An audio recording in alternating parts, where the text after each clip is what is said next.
While many are preparing for the Thanksgiving holiday, some business owners in Winona are watching their buildings being torn down. Crews have started demolishing what's left of the downtown buildings that went up in flames in September. City officials say it could take up to 4 weeks for everything to be cleaned up. The fire started early in the morning 2 months ago in the Islamic Center, destroying the buildings. It also destroyed a law firm nearby and damaged the businesses on either side of the center. The Religious Affairs Director says various churches and hotels have been opening their doors for center members to pray on Fridays. He says they're trying to decide whether to construct a new building or buy an existing one. We have been involved with fundraising, and we are determined we are going to have a center in Winona, but as we all know, it's going to take a little time to make that thing happen. The Islamic Center's Religious Affairs Director says he's impressed with the community's willingness to reach out to them and help them during the transition. The businesses on either side of the Islamic Center also took a big hit, especially since the holiday season is here. News 8's Carrie Fick checked with the business owners to see how they're doing to recover. Well, the holiday season is crucial for retail. So when the fire destroyed all the merchandise and Pretty Little Things and Soul Sport, the owners knew they had a big challenge ahead of them.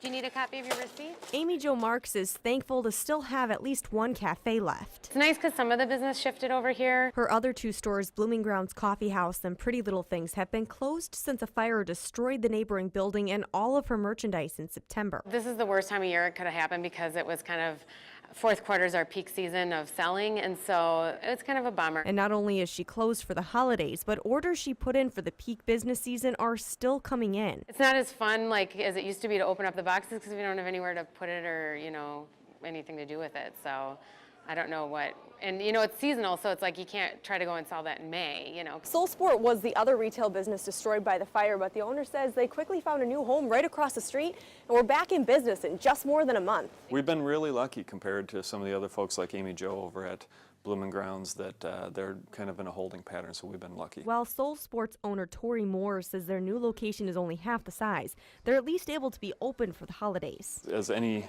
store will tell you, yes, it's important to be up for the holidays, but also I think some of it is just continuing, keeping people involved, keeping our staff employed and moving forward. And as Marks and Moore continue to try and get on their feet, the strength of the community is pulling them through. Everybody's been really supportive and people have been stopping in, and even if they're just looking around saying, great to see you back. It's kind of nice to have that continued support because it's easy to lose motivation, as time drags on, and so people are still very encouraging, and so it keeps you, excited about rebuilding. No reason to go through the drive-thru then, it's too chilly. Thanks. Amy Jo Marks plans to renovate her existing businesses. Tori Moore with Soul Sport says he's still waiting to see how demolition goes before making a long-term decision for his store. Thank you, Carrie. Officials still have not determined the cause of the fire.